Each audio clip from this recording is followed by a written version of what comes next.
Matt Dalgleish from NSW Markets. Great to catch up with you for our Flow listeners. Thanks for having me on again, Rikki.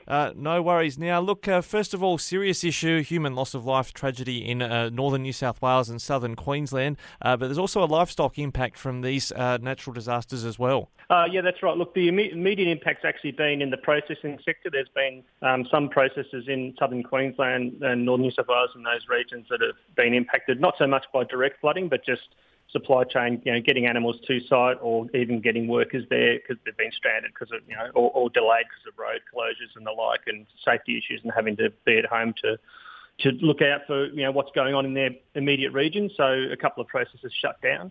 In terms of the livestock impact, we haven't heard a great deal of information around a loss of stock. But that, if you look at all of those regions combined in southern Queensland and northern New South Wales, they account for about 2% of the national cattle herd. So there are some reasonable numbers there, but no news yet if there's been significant losses.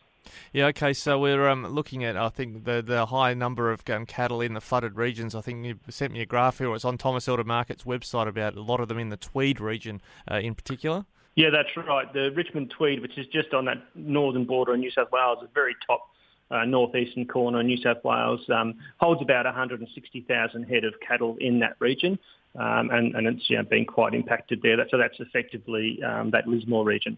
Yeah, but when you might think, oh, well, there's a constraint on supply, maybe prices would be better for other producers, it's not necessarily the case if the processors are taking it a bit slow. Yeah, that's right. I mean, there'd be issues around, getting animals both, I guess, to market and off the property, even if it's just not so much flood inundation, but, significantly wet properties, that causes problems in its own right, which can have a price impact. But, as you say, there's the tight supply, but if the processes aren't running, then you've got an issue with demand as well if they're not there to buy some of those animals. So it kind of, the price impact can be a bit mixed.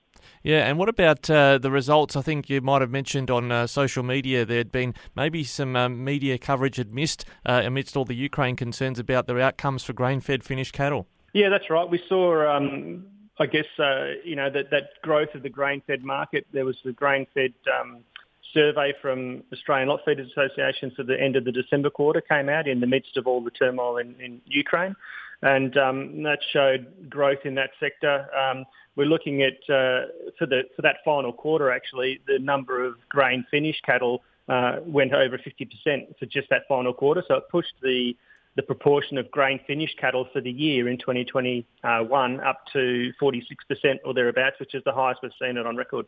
Right, and what's that going to mean? I guess on the local front for producers, is there upside there off the back of that?